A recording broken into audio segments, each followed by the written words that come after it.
Hello, hello, hello, everybody. Hello, Simone. Hello, Jenna. Hello, Tyrone. Good to see all of you. We will be getting started in just a couple of minutes. So I wanted to log in and say hi and see how things are going. Get any input ahead of time about questions in particular that you have about sex hormones, the gonadal hormones, and mental health. I know that the majority of us are not prescribers, but it still is good information to know so we can understand what's going on and better participate in a multidisciplinary team. Hello, Adriana. Good to see you. And we're at that final minute countdown. Dun, dun, dun. So I hope it is nicer for you in Idaho than it is for us here in Tennessee right now. Simone, well, I shouldn't say that. I guess today it's sort of temperate. It's just very blustery, but it's supposed to be 12 degrees by Sunday, which is really cold for us. Anyhow, we are at that time at 11 o'clock, so let's go ahead and get started.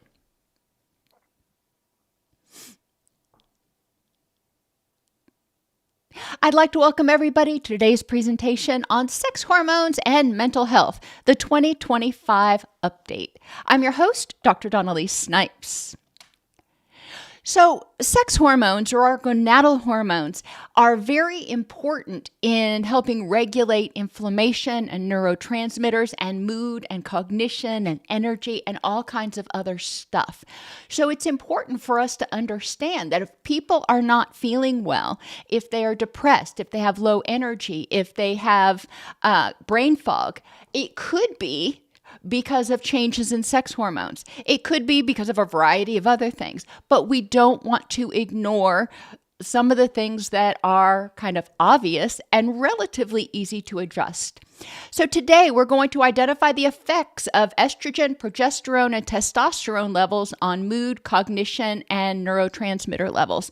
Now, yes, we're actually going to briefly talk about DHEA. There are other sex hormones in the body, but for time's sake, we're just going to focus on the big three. We'll explore the effect of cortisol, your stress hormone, on sex hormones and mood and energy, and identify the causes of sex hormone imbalances and possible interventions. Again, most of us in this room right now are not prescribers, so we are not going to help people get on hormone replacement therapy, for example. But there are a lot of things like stress and circadian rhythm imbalances that directly negatively impact our sex hormone balance. So there are a lot of behavioral and lifestyle strategies that people can use to optimize the gonadal hormone balance in their body, such as it is. Estrogen. Now remember, estrogen, progesterone, testosterone are present in all humans. It doesn't matter what your assigned sex is, you have all three of them. If you are male, then testosterone is your primary, but you still have estrogen and progesterone. If you are female, then estrogen is your primary, but you still have some testosterone, some progesterone. Estrogen is linked to mood disruptions in women in particular. Now, why are we saying that? Well, because it's our primary gonadal hormone, so we have a lot more of it if you want to think about it that way. So when it gets imbalanced, it's much more noticeable than maybe if our testosterone gets a little bit wonky. So in women, and all of our hormones, I know I'm kind of all over the place, sorry. All of our hormones kind of operate on the Goldilocks principle. Too little, not good. Too much, not good. We need it to be just right for us. And when people go to the doctor and they get blood tests, there is an average range or a normative range that people are in. Well, normative may not be ideal for you. And that is something we need to encourage our patients to talk about with their providers If the doctor says, yeah, you're still within the normal range, and the patient's saying, well, I still feel like crap, doc, that indicates that something in that blood work may not be optimal for that person. I know for me, I am in the optimal or the average range for estrogen, but I was at the very, very, very low end, and the doctor upped my estrogen and I felt so much better. So now I'm in the mid range, which is optimal for me. Was I normal before? Well, yeah, but I am optimal for me now. So anyway, estrogen is linked to mood disruptions in women. Premenstrual syndrome, premenstrual dysphoric disorder, and postpartum depression are all strongly implicated or caused by estrogen imbalances. And postpartum depression is not just not having that baby in there anymore and all the hormone changes that take place.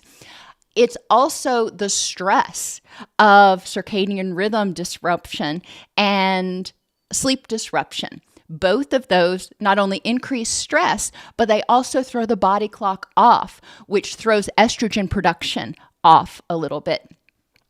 I also have postpartum depression starred, if you will, because right after the baby is when most people think big hormone changes, blah, blah, blah. This is all we've got to worry about. Once that passes, we're good. If the mother decides to breastfeed, when the mother stops breastfeeding, there is another huge hormone shift. So it's important to normalize for and validate for that person. Yeah, your hormones are all over the place right now.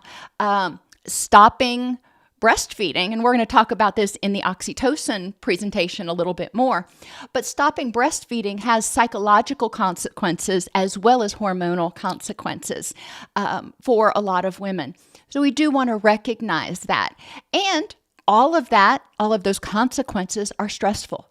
Stress will alter estrogen availability. Estrogen is extremely neuroprotective.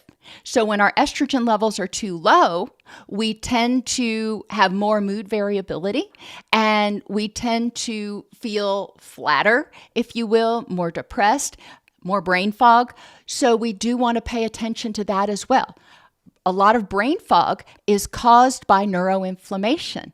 Estrogen, really neuroprotective. Low estrogen, more neuroinflammation, more brain fog. It's really, when you stop to think about it, when we start looking at the mechanisms of what's happening under the hood, a lot of this stuff makes sense and we can trace it back and figure out some lifestyle interventions that can be helpful. Estrogen levels in women with PMS or PMDD are almost always normal, which is maddening. Remember, I said not necessarily optimal for that person. The problem may lie instead in the way that estrogen talks to parts of the brain involved in mood, or the levels of other hormones or neurotransmitters. Estrogen, testosterone, progesterone, kind of like all of our neurotransmitters, they all work together, and our thyroid hormones. When one of them gets out of whack, it throws the entire system out of balance. So maybe estrogen levels are normal for that person. Maybe they're even optimal for that person, but something else may be out of whack. It may communicate differently. It may be more stimulating of the receptors, or other hormones may be increasing or neurotransmitters increasing. They're not really sure.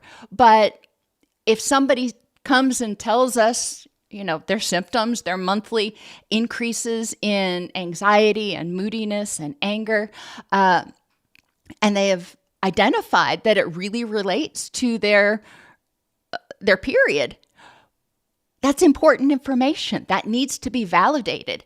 And a lot of times they'll go to the doctor and the doctor says, no, there's nothing wrong with you. Your estrogen levels, your hormone levels are fine. And the person's going, so you're telling me it's all in my head.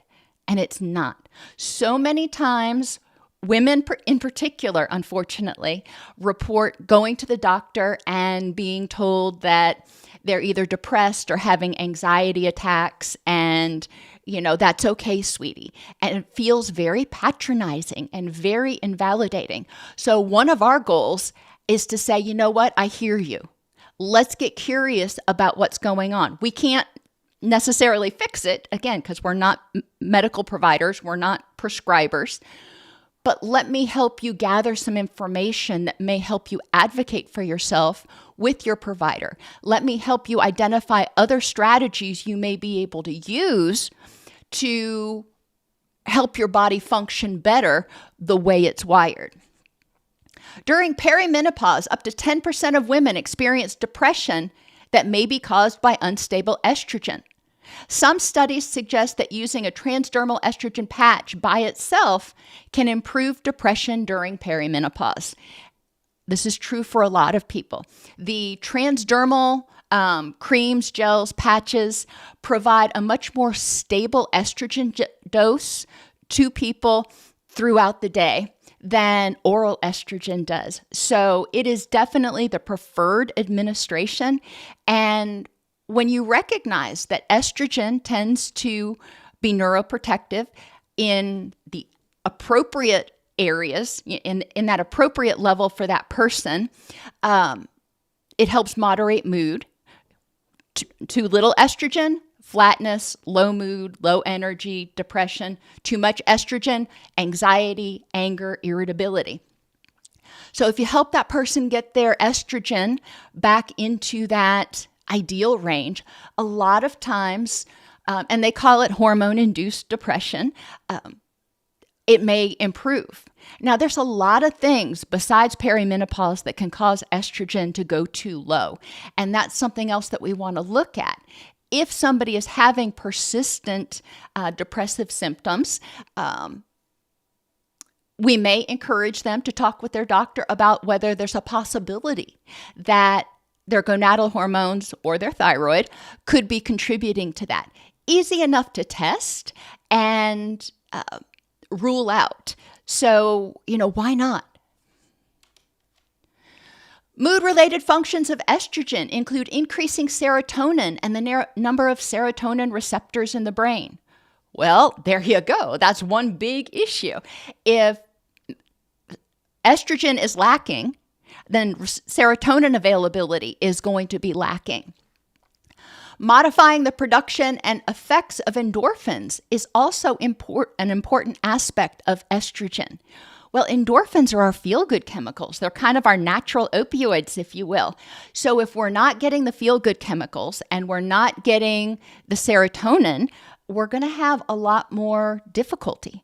And other videos, I talk in depth about serotonin, but serotonin does so much more than stabilize mood.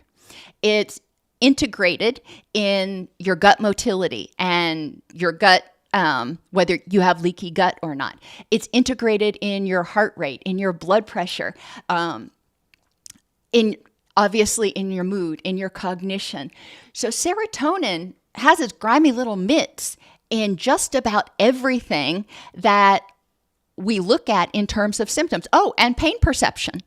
When serotonin gets too low, pain perception goes up. Your nociceptive sensors, your pain receptors, become more sensitive when serotonin goes down. So we want to make sure that people have adequate serotonin, noting that it may not be that the person's not, quote, producing enough serotonin. As in this case, we give them, or the doctor gives them an SSRI, the person produces more serotonin.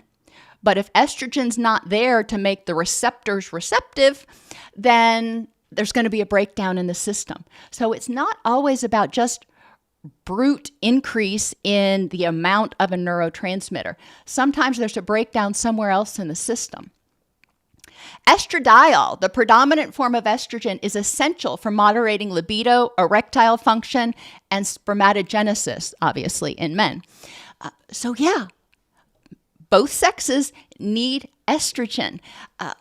As testosterone decreases with age, porn use, illness, chronic stress, and estrogen levels tend to increase, which can make older men more vulnerable to mood disorders like depression.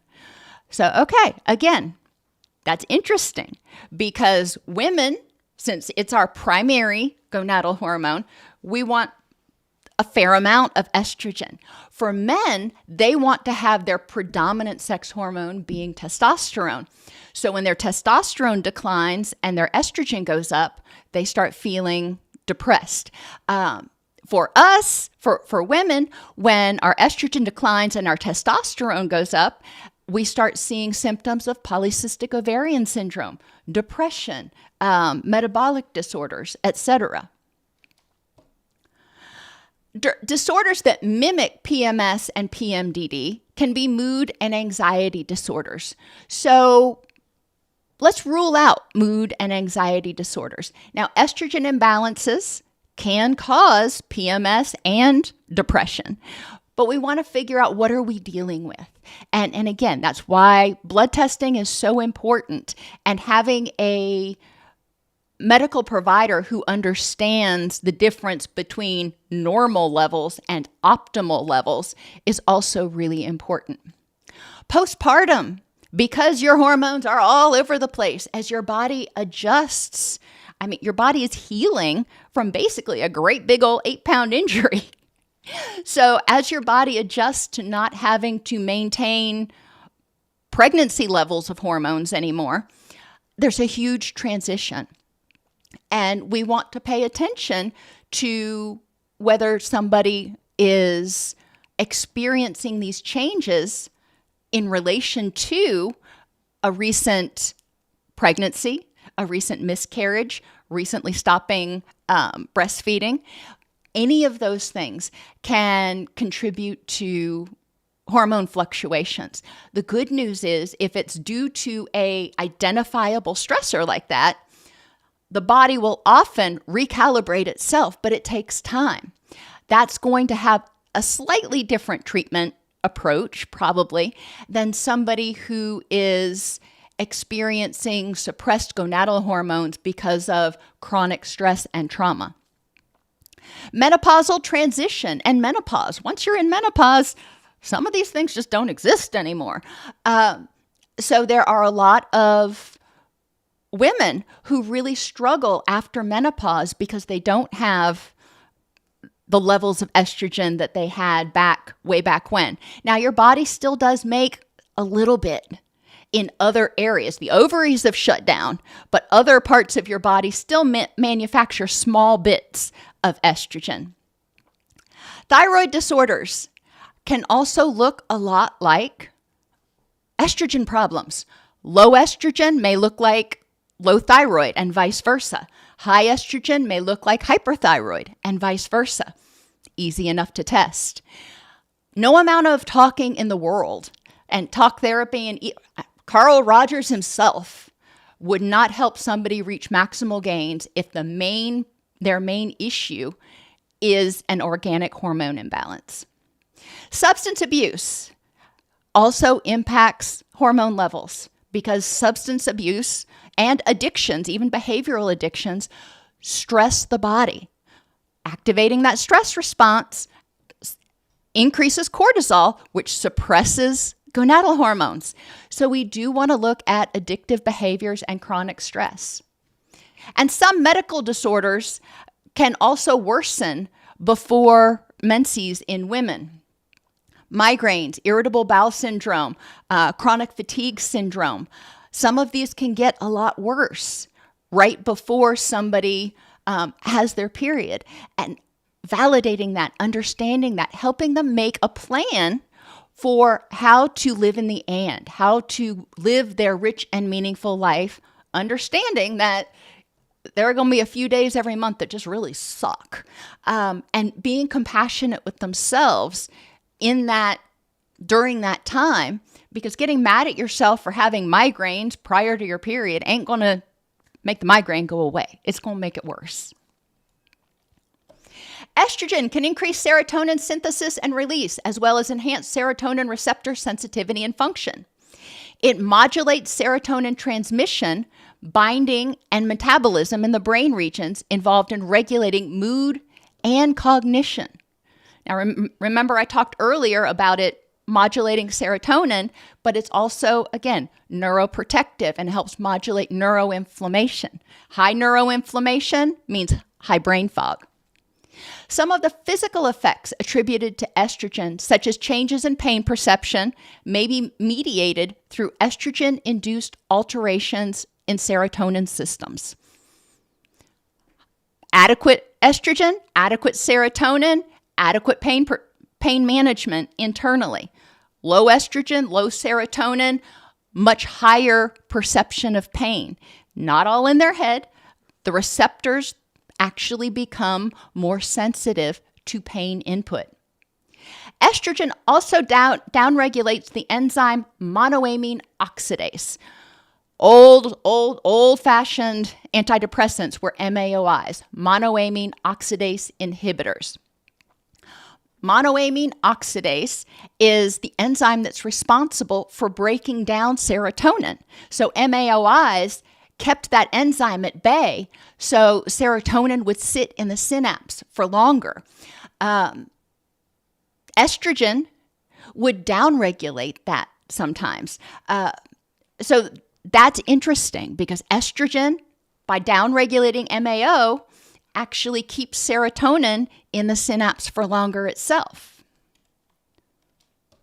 Chronically elevated levels of estrogen can induce depression by contributing to functional hypothyroidism. Now, we talked last week about non-thyroidal illness syndrome, NTIS, and that's what we're essentially looking at here. Estrogen increases thyroid binding globulin, TBG, which increases the amount of free thyroid hormone available to the body, triggering symptoms of an underactive thyroid. So it's the thyroid binding hormones are getting, attached, basically, so they're not free to do their job. And this can lead to not enough active, available T3. Chronically elevated levels of estrogen and low progesterone can also contribute to anxiety. So elevated levels of estrogen, too much, is not better. It's not more is better. It's Goldilocks. Estrogen enhances with the release of cortisol, dopamine, and norepinephrine. So it enhances motivation and attention. But again, to a certain extent, you have too much cortisol, you're going to feel like you're crawling out of your skin. That's your stress hormone. But you need a little bit of cortisol. That's why in the morning, our circadian rhythms have cortisol spike in the morning to help us feel like we're ready to get up and face the day. And then it declines throughout the day. As cortisol declines, serotonin goes up, which is really interesting. Then serotonin is converted to melatonin at night, but I digress. So estrogen can enhance our motivation and attention when cortisol, dopamine, and norepinephrine are released, but it's all in this very limited recipe, if you will. Estrogen decreases the release of GABA and promotes increased glutamate and dopamine transmission. Now remember, GABA is our main relaxation chemical. It's our natural Valium, if you will. So estrogen decreases that, and it increases glutamate, which is one of our main energy and stress neurotransmitters. So our relaxation neurotransmitters are suppressed, and our active neurotransmitters are enhanced. And again, you can see how this works in the Goldilocks principle. If you don't have enough estrogen, then there's not enough glutamine or glutamate. There's not enough cortisol, and the person's going to feel flat and unmotivated. If you have too much, then the person is wired and feeling really stressed and irritable and agitated. So we want that happy middle. Estrogen also reduces the fear response. When estrogen is low, people may be more likely to startle and have an exaggerated fear response and increased anxiety. So I know it's like, well, doc, you just said that when estrogen's too high, we have increases in anxiety. Yes, that's true. And when estrogen is too low, the body perceives the person as being vulnerable. So they tend to startle more easily, and which can promote feelings of anxiety. Causes of low estrogen. Age. As we age, naturally our estrogen levels decline. Not much we can do about that. Can't stop the clock. But we can recognize age-related changes and optimize other lifestyle factors to try to modulate the impact that our natural hormone reduction has. Stress-related autonomic nervous system activation, i.e. high cortisol, to make it really simple. Lots of cortisol, lots of stress leads to lots of inflammation, leads to estrogen suppression. Sleep loss from anxiety, you're ruminating, you're tossing, you're turning, from apnea, that's a big one for a lot of people. From discomfort, whether it's chronic pain or you're pregnant or you just have a bad mattress, sleep loss. And for those who experience them, hot flashes. Those are a bugger and a half. Anything that disrupts your sleep increases your stress, increases your sympathetic nervous system, your stress response, increases that activation. So sleep loss is one of the things that we can really harp on that people can address. They may need to have a sleep study done if you think they've got sleep apnea, if they're having difficulty with sleep structure, if they are having difficulty going through the night without having to get up to pee. There are a few things like reducing fluids 4 hours before bed. But it's also something that may be needed to be examined by a physician, because some people have bladders that are much more irritable, and some men may also have enlarged prostates. There may be an underlying physiological cause of frequent urination that can be addressed. So sleep loss, need to address it. Circadian rhythms. Every single cell in our body has a circadian clock. When our body is ready to and most sensitive to increased glucose is in the morning, not at night. Our body actually produces more saliva to help digest food in the morning and early afternoon, not so much at night. So there's a lot of things that our circadian rhythms regulate, not the least of which is the production and release of gonadal hormones. And in women, we see this much more clearly, much more obviously, based on their menstrual cycles, because that is based on the circadian clock. And for women who are having irregular periods, extremely long periods, absent periods, that tells us that something's going on. Now, it could be their circadian rhythms are disrupted. It could be something else causing hormone disruption. But it's something to look at because that is not typical. And a lot of times the causes are relatively easy to be addressed by an endocrinologist or an OBGYN or something. Premature ovarian failure causes low estrogen. I'm in that camp. Mine crapped out when I was in my early 40s. So going to the doctor, they still expected me to be having normal levels of estrogen. I didn't. And unfortunately, the doctors I was going to did not understand that. And at that point, neither did I. So I thought I was depressed. And come to find out, after I got to the right doctor who said, well, let's just run a gonadal panel on you. And lo and behold, my gonadal hormones, all of them, progesterone, estrogen, testosterone, they were off the charts in the nothing range. They were like way below where they were supposed to be. So that really helped my doctors create a treatment plan that worked for me. Postpartum, stress from not sleeping, In men, we see hormone changes, and we haven't even gotten down to the men yet, but we see hormone changes in men in the postpartum period as well, mainly due to stress and circadian rhythm disruption and sleep fragmentation. But the more stress, circadian disruption, and sleep fragmentation that the man experiences, the more likely that he is to also develop postpartum depression. Now, obviously, the woman's only going to be the only one that has the placental removal, and that is a big thing. It changes your hormones. The body's like, hey, I don't have to manage this anymore. And I should have added it here. Again, stopping breastfeeding. It is huge how much it impacts you mentally. Not just during that initial couple of weeks where it's uncomfortable, but also after that, because you're not bonding with the child in the same way. And your hormones have altered because you're not having to produce milk anymore. Hypothyroid will also contribute to low estrogen. A lot of times we see the same thing, both things concurrently.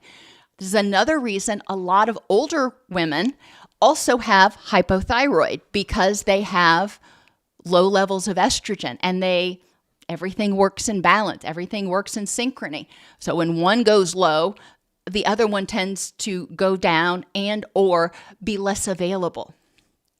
Congenital conditions such as Turner syndrome, thyroid disorders, I already said that, being severely underweight, having poor nutrition or poor nutritional absorption, people who've had bypass, if they've got leaky gut, and now we add GLP-1s, may have gonadal hormone imbalances. I was just reading an article this morning that was indicating in recent studies, they've found that people that are on GLP-1s, because their appetite is so suppressed, a lot of them are not getting the macros, the protein, the carbs, and the fat that they need in order to minimally maintain, but they're also not getting the amount of vitamins and minerals that they need for their body to actually do all these things it needs to do. And we've talked before about how you can eat food and it's broken down. How is it broken down? Well, there's a lot of enzymes and things, but for those enzymes to do their job, they need certain vitamins and minerals to act kind of like spark plugs. And if people are deficient in folate, in B12, in iron, in calcium, it's not going to work. So even if they're eating a great diet, if it's not balanced, if they're not getting enough of the right micronutrients, then they may feel poorly. Now, I say that, but the answer is not just take a multivitamin. No, we need to understand what is low for that person. Too much iron, too much B12, too much calcium can be just as devastating, sometimes even more, than too little. So it is up to the physician to talk to the person about their macro and micronutrient levels. But bearing in mind that malnutrition is going to contribute to low estrogen and low testosterone. Cholesterol. I know everybody's like, oh, cholesterol bad. No, cholesterol's not all bad. Cholesterol actually has been shown to have some neuroprotective effects in older adults. But I digress. Cholesterol is the precursor for all steroid hormones, including the gonadal hormones. And cortisol is a steroid. You don't have enough cholesterol, you can't produce enough cortisol. You can't produce enough testosterone, progesterone, estrogen. It's just not possible. So saying all cholesterol is bad people are setting themselves up for a problem. Not eating enough fat. I know a lot of people are like, oh, what did she just say? Because we've been programmed that fat is bad. Too much fat is bad. Just like too much sugar is bad. Too much salt is bad. Goldilocks. We don't want too little. We don't want too much. We need it to be just right. But anyhow, cholesterol is necessary for gonadal hormones to be produced. End of story, hard stop. And chemotherapy. Chemotherapy screws with everything. But if you've got a person on chemotherapy who is experiencing low mood, low energy, depressive-like symptoms, especially if they've also got the vasomotor symptoms like hot flashes and stuff, encourage them to talk with their doctor about whether there's anything they can do to help balance their estrogen.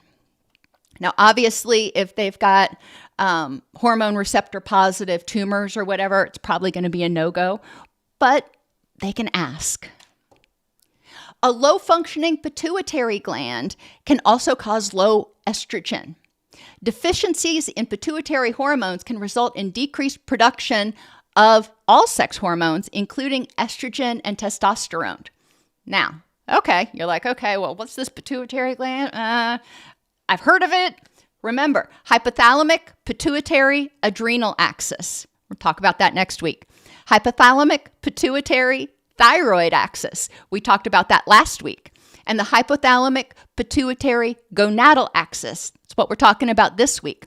All three of those axes work together when we're stressed to help us fight or flee, and when we're relaxed to help us repair and relax, I guess. But the hypothalamus and the pituitary are at the forefront of all three of those. So if your hypothalamic, pituitary, adrenal axis is constantly or nearly constantly on, then the body is going to become resistant not only to cortisol, but also to some of those pituitary signals, for the same reason that our body develops tolerance to dopamine in addiction or anything else. Overstimulation, the body naturally has its own little thermostat and it says, nope, running too hot. We're not going to respond to this. So chronic stress can reduce pituitary efficiency, if you want to say it that way, which can downstream impact adrenaline, cortisol, gonadal hormones, thyroid hormones, etc. Gut microbiome is another area that we want to look at.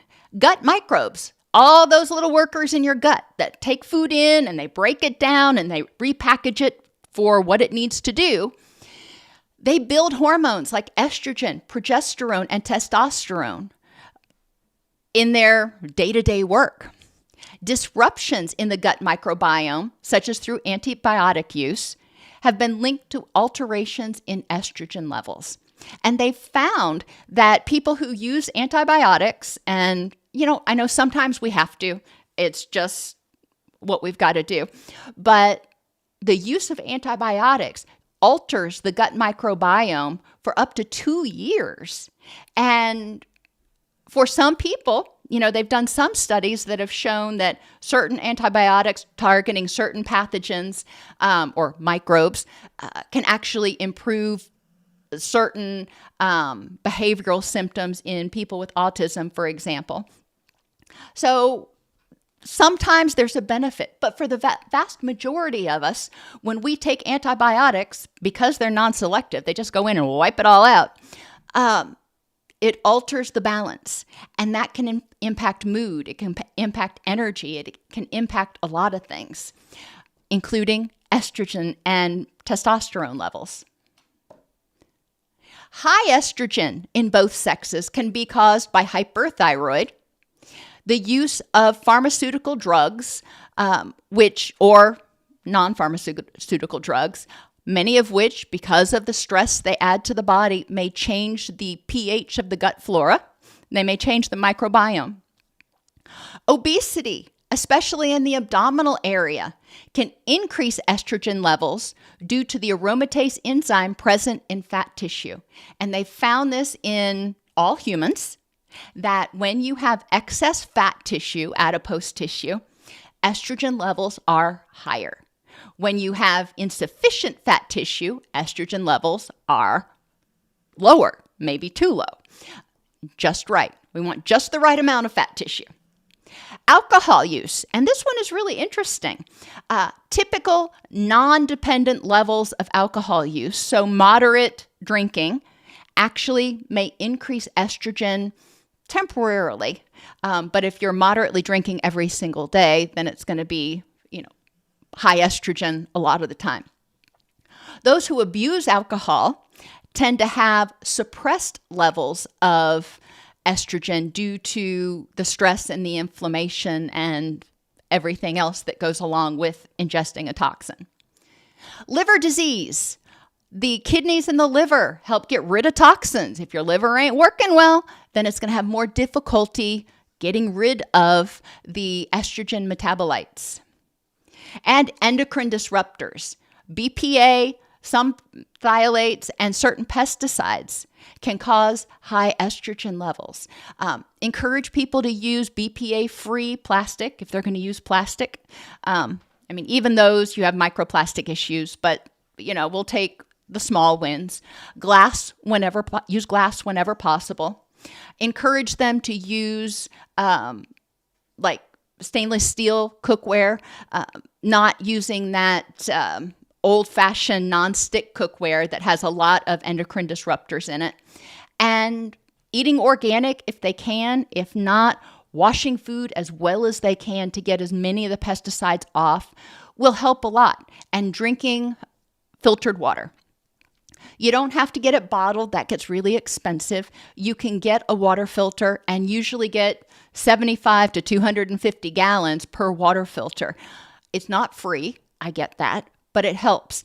And in places where the water supply is still running through really old pipes or, there are a variety of issues, that can help even more than in other areas that have good water. Progesterone has anti-anxiety and neuroprotective effects in the brain. It can influence cognitive function, mood, and behavior. Progesterone can antagonize the effects of cortisol. So progesterone can blunt cortisol, helping to mitigate the negative impacts of chronic stress. They found that progesterone may help reduce anxiety in some people, especially postmenopausal women. GABA and glutamate are also impacted by progesterone. Remember, estrogen suppresses GABA. Progesterone increases it. Progesterone helps us relax. We like progesterone. It activates those GABA receptors in the brain and can modulate glutamate to maintain the balance between excitation and inhibition. So it's the one in there that's kind of serving as the gatekeeper. How much estrogen and cortisol are we allowing through? Progesterone can be converted in both sexes to testosterone. It may also modulate the effects of testosterone in the brain and body. Cortisol and progesterone are both made from pregnenolone. So that's kind of interesting. So you have this precursor here, pregnenolone, and it can either be diverted to make progesterone and then estrogen or testosterone, or it can be converted to make cortisol. What do you think happens to progesterone in people who are chronically stressed?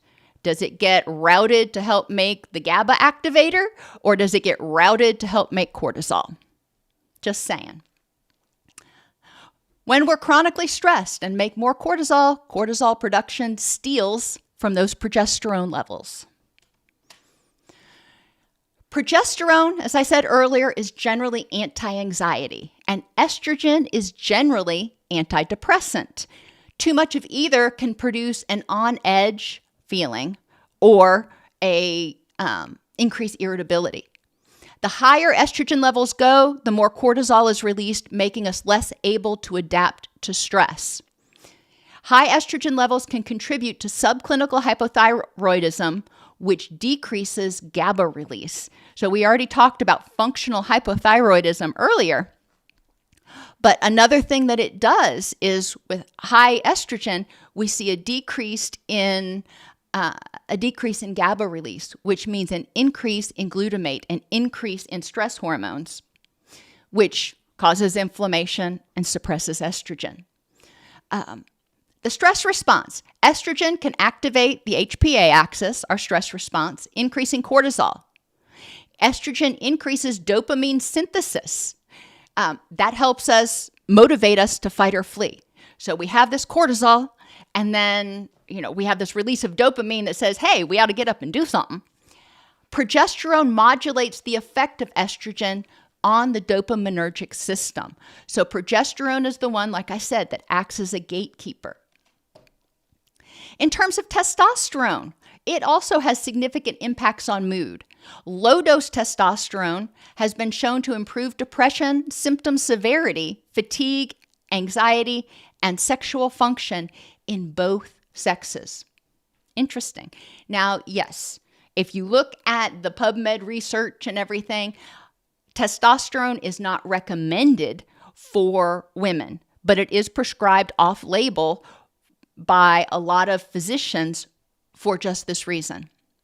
Depression and anxiety are well-known symptoms of low testosterone.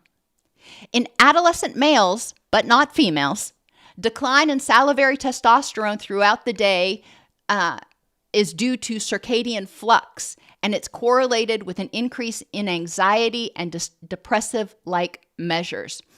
Well, so again, think about it. Women are more susceptible to significant declines or alterations in estrogen levels because that's our primary gonadal hormone. Men are more susceptible to changes in their testosterone levels. And in these adolescent males, this is what we're seeing. Surgical removal of the ovaries, obviously in women, increased mood disturbances and depression, an effect reversed by testosterone. And you're scratching your head. I know I did the first time I read that. You're like, ovaries produce estrogen. Well, androgens, including testosterone, are essential for the production of estradiol by the ovaries. So it's important to understand that, again, both genders, both sexes have all of these hormones, and they work in a cohesive state. Now, a lot of people are taking supplemental DHEA right now. DHEA is sort of a ANS stimulant for a lot of people. So, number one, being aware of that. It can make people feel very edgy, very irritable, very anxious. Multiple randomized controlled trials show that in men, DHEA supplementation raises estradiol more consistently than testosterone. In all of these studies, literally all of them, testosterone, if it increased, only increased modestly or minimally, whereas estradiol was consistently higher in men taking DHEA. RCTs in young healthy men show that DHEA can raise androstenedione, which is the precursor to testosterone or estrogen. But it didn't raise testosterone or estradiol at normal doses. So in young healthy men, what they're finding is DHEA in non-super therapeutic doses doesn't tend to do a lot. It raises the precursors, but then doesn't actually finish doing the job and raising the gonadal hormones like they had hoped. If DHEA is chronically pushing their arousal circuits, the brain tends to recalibrate receptor sensitivity. So they may start taking DHEA and feel wired, and then after a week or 2 weeks, they're not feeling it anymore. It could be because their brain has become desensitized or resistant, if you will, to stimulation by DHEA because it was just overwhelming the circuits, or it could be because the body is taking that DHEA and shunting it over to the creation of estradiol. And that is something we have seen in men, especially older men who are taking too much DHEA. A lot of times it gets shunted over to estradiol instead of testosterone. In men with chronic stress or depression, trials show that mood, fatigue, or libido improvements happened with DHEA more often than with those with a balanced autonomic nervous system. So in people who are already feeling depressed, there were some modest improvements in symptoms, not necessarily in testosterone or estrogen levels.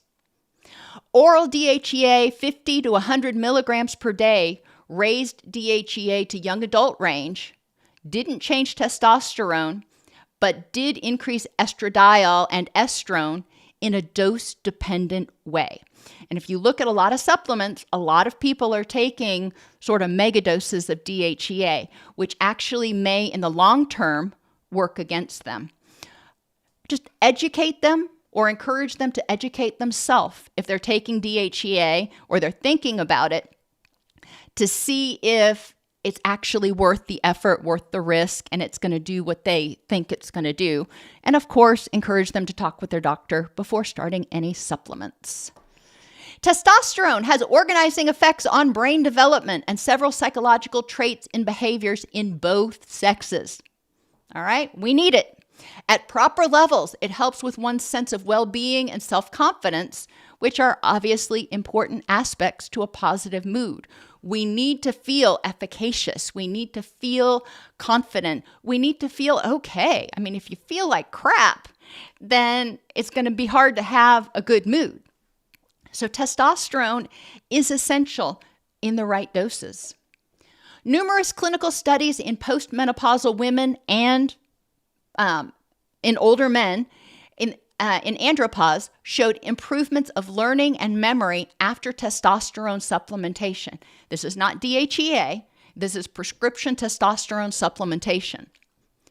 High cortisol can have a direct inhibitory effect on testosterone production, which impacts learning, memory, and aggression. Okay, so we know that when our stress response goes up, cortisol goes up. We know when our stress response goes up, our brain disengages from our wise mind, our prefrontal cortex, and is operating in fight or flee. It's operating in basically our emotional mind. So that's one thing that's going on. But it's also inhibiting testosterone, which is neuroprotective and can help regulate the nervous system. So we're getting less regulation. There's a positive relationship between cortisol and free testosterone during exercise recovery that may be due to the concurrent production of both hormones from the same precursor in the adrenal gland. So right after somebody works out, they may have higher cortisol, usually do, and they may have higher free testosterone. And what they suspect is exercise actually boosts both of those. So it's not the same pattern we see under stress, where when cortisol goes up, testosterone goes down. Acute stress, cognitive stress, etc., can temporarily suppress testosterone levels, while chronic stress can have long-term negative impacts on testosterone production. Chronic stress means cortisol loses its ability to suppress inflammation, which means we've got chronic inflammation, which suppresses testosterone in the long term. Helping people eat a healthy diet, get good sleep, regulate their circadian rhythms, and address as much unnecessary chronic stress as possible, and even acute stress as possible. Those are huge wins. We can't eliminate all stress from people's lives, just not possible. But we can eliminate a lot of unnecessary stress. It's kind of like driving a car. You're going to get a whole lot better gas mileage if you don't have 500 pounds of dog food in the trunk. When the trunk's like kind of dragging on the back, your gas mileage is going to be crap. Same sort of thing for our bodies. When we remove as much unnecessary stress as possible, yeah, there's still stress, there's still weight, but we're able to function a lot more effectively. The relationship between testosterone and status-seeking behaviors like leadership and aggression is also moderated by cortisol levels. So people who have low cortisol often are low status-seeking, lower aggression. People who have chronic stress tend to show lower cortisol patterns because they've become inhibited over time. Testosterone is associated with improved serotonin receptor binding, especially in men, which helps address depression and anxiety. Testosterone modulates serotonin receptor activity in a way that directly affects aggression, fear, and anxiety. High testosterone and low serotonin tends to lead to aggressive-like behaviors. So let's think about people whose hormones are imbalanced for their assigned sex. What's going on? Because we know the wiring is different. We know changes for people who were assigned the male sex at birth. They're going to be more sensitive to changes in testosterone. The central fatigue hypothesis suggests that an increase in the ratio of serotonin to dopamine is also linked to fatigue. During sustained stress, serotonin rises and the person starts to feel tired. Makes sense, unless dopamine rises more. So if you're doing something that you really, really like, you're getting a really good burst of dopamine from and endorphins from, then even though serotonin's going up, dopamine may be going up enough to counterbalance it.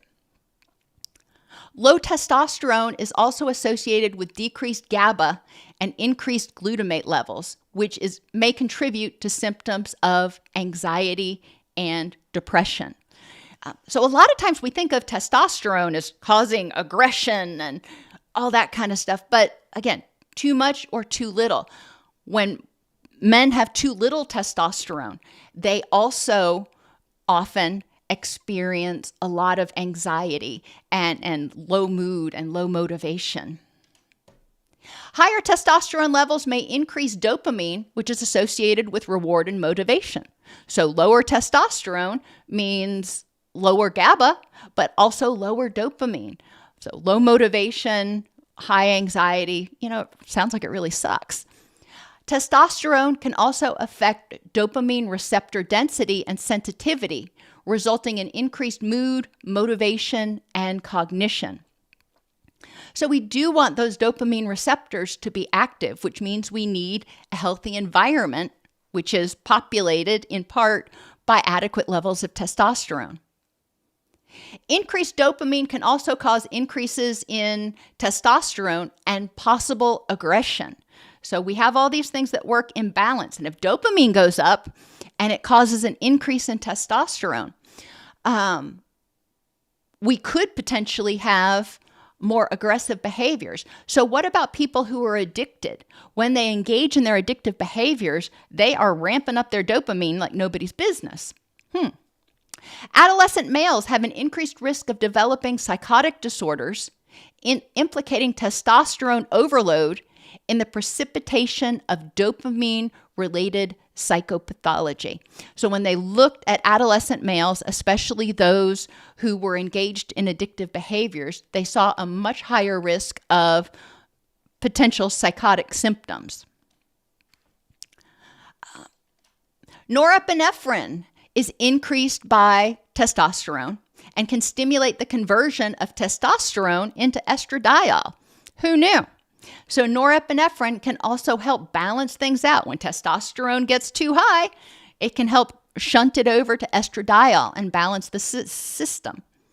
Low testosterone levels trigger symptoms such as anorexia, lack of desire to eat, lack of hunger, not necessarily the DSM diagnosis. So low appetite, fatigue, and decreased libido, all of which may impact mood. Well, yeah, if your sex drive is in the crapper, you have no energy, and you're not giving your body the building blocks it needs, yeah, it's going to impact mood. Testosterone may also have antidepressant effects in women with dysfunctional pituitary glands and low testosterone, and people with SSRI-resistant depression. In terms of what causes low T, sick guts, imbalance in the gut microbiome can directly impact the ability of the body to produce testosterone. Endocrine disruptors, including fluoride and PFAS, or your non-stick pans, again, sleep loss and fragmentation, hypertension, which is generally associated with high cortisol and high stress, and again, postpartum. In men, their testosterone can go down in the postpartum period. Trauma, excessive exercise, or other forms of chronic stress can cause high cortisol, inducing a state of glucocorticoid resistance.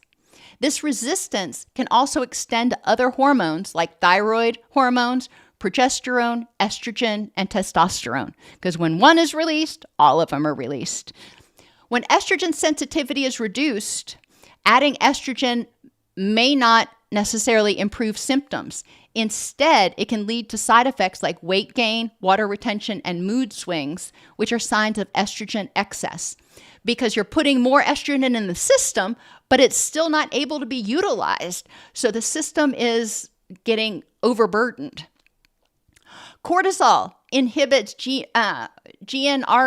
and LH and can directly reduce testicular testosterone synthesis, leading to a lower total and free testosterone level. Testosterone normally dampens HPA reactivity, like estrogen does in women, and low T is associated with stronger stress responses and dysregulation, which increases stress and creates a vicious loop. Low T can be caused by obesity because fat cells are making estrogen, which can overwhelm the system. When testosterone levels decline in men, so does estrogen. Since your body converts some free testosterone into estrogen, it's important to recognize that testosterone declines faster than estrogen in men because some of that estrogen is being stolen, if you will, to make estrogen. Insulin resistance and diabetes create issues with testosterone signaling. And porn. Porn can disrupt testosterone and other reproductive hormone levels due to receptor resistance. You're just overwhelming the system. And in men, often real women, IRL, no longer increase testosterone levels. So they don't have this natural surge when they see women around town. Hormone production takes place in our gut. The estrobolome is the collection of microbes capable of metabolizing estrogens. When estrogens swing or drop because the gut isn't recycling them normally, mood stability and cognition are impaired. When the microbiome is disrupted, immune and metabolic signals from the gut can also suppress the gonadal hormones, lowering production and altering the downstream effects.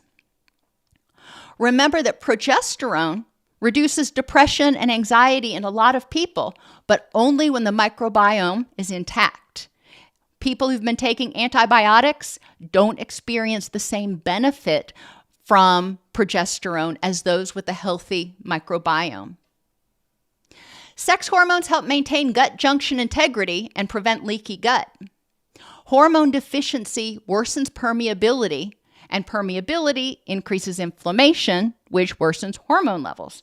So we want to help people make sure that they are maintaining a healthy gut.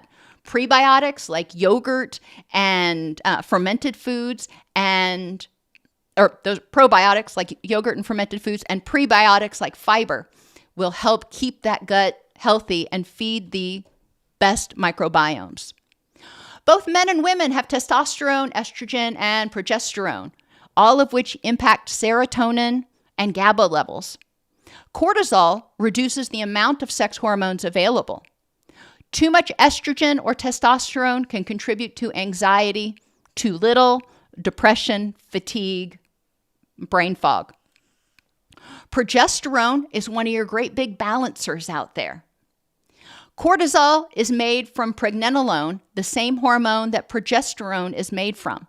So if you've got high cortisol, you're probably going to have low progesterone because that precursor is being diverted. Leaky gut also contributes to estrogen dominance and excessive cortisol. Hypertension, obesity, diabetes, and stress all impact leaky gut. So for the counselor, the take home is hormones need to be in the optimal range for that individual, which may or may not be right in the middle of the normal range. Additionally, stress, emotional stress, cognitive stress, physical stress from pain or illness, sleep disruption, circadian rhythm disruption, and poor nutrition all contribute to imbalances in gonadal hormones, which contribute to imbalances in neurotransmitters, worsened mood, and brain fog. All of those things are things that we can help people either address themselves or advocate for themselves with their doctor. Okay, I know I went through a lot of stuff really fast today. Do you have any questions?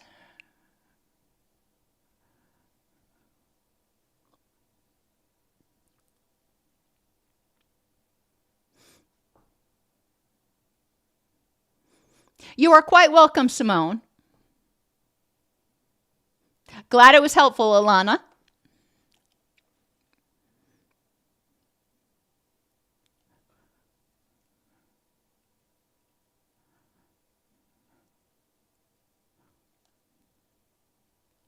Alrighty.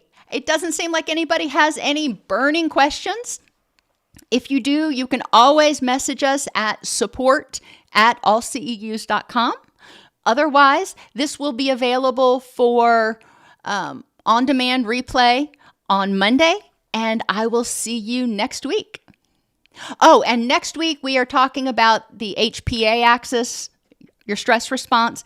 And then the following week is the one I've been waiting for, when we are going to dive into oxytocin, my newest and most favorite peptide.